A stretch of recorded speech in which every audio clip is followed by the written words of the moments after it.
आई मिळत नाही. आणि मग मी सांगत आलो, सांगत आहे, सांगत राहणार. ज्याची आई मरण पावली त्यानं समजावं सुखाचा समुद्र आटला. जगातलं सुख संपलं ज्याची आई वारली. तुम्ही किती मोठा व्हा, स्वकर्तृत्वानं महाराष्ट्रभर फिरा आणि तुमच्या पाठीवरून मोठमोठ्या लोकांनी शाबासकीची थाप मारू द्या, पण तुमच्या अशिक्षित आईच्या शाबासकीत जे प्रेम आहे ते टाटा बिर्लाच्या शाबासकीत नाही, एवढं लक्षात ठेवा.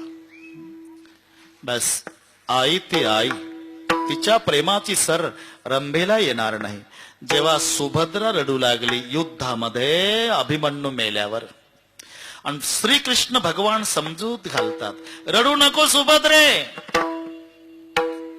का देवा? अर्जुनासारख्या वीराची बायको आहे तू, पंडू राजाची सून आहे आणि परमेश्वराची बहीण आहे. सुभद्रे, रडणं शोभत नाही तुला.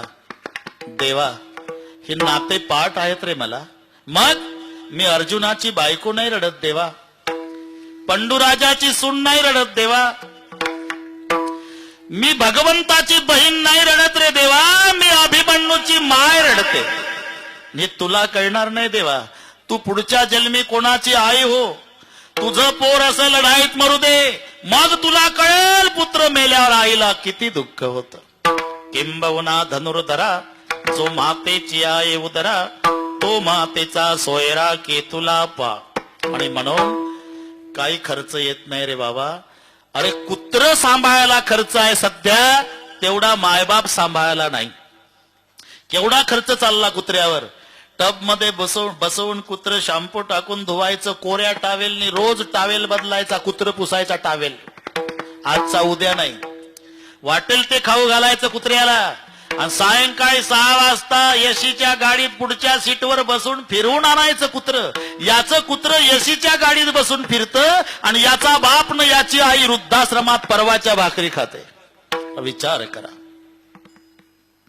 म्हणून कीर्तन संपल्यावर घरी जा आणि मंडईच्या पाया पडा. ती म्हणाल काय डोक्यात फरक झाला का काय तुमच्या? कीर्तन ऐकून आलो म्हणावं. हे सांगितलं त्या बाबानं नाही, माझे डोळे उघडले म्हणावं. आज माझ्या मायबापाला वृद्धाश्रमातून घरी आणतो म्हणावं.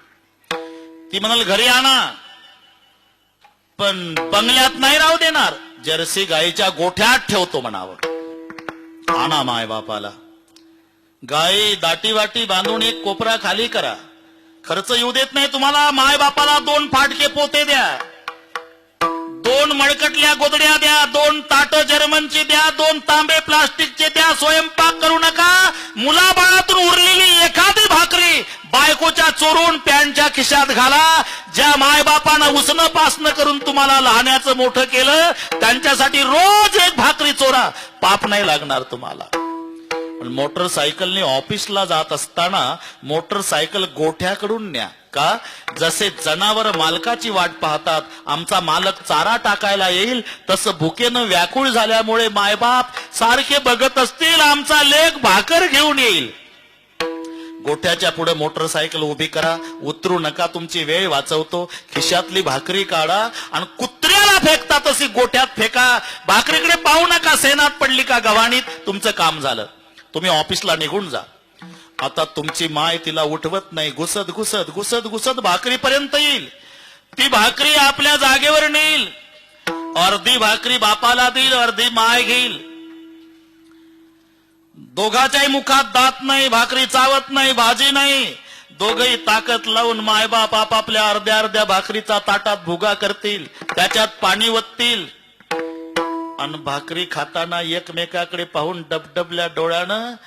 तेव्हा माय म्हणल का हो, 4 वर्ष होतो आपण वृद्धाश्रमात, तिथल्या खाकी कपडेवाले कर्मचारी सेवा करायचे, रोज गरम चपात्या दुपारी द्यायचे हो.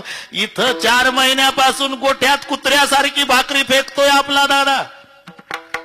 तरी बाप सांगल रडून, म्हातारे खरं सांगू, पांडुरंगाची शपथ घेऊन सांगतो मी तुला, 4 वर्ष त्या गरम चपात्यात मला आनंद वाटत नव्हता. तो माझ्या फेकलेल्या माझ्या दादाच्या भाकरीत वाटतो का? भाकर माझ्या दादानं दिली म्हणाल, भाकर माझ्या लेकानं दिली म्हणून, भाकर माझ्या राजानं दिली म्हणाल.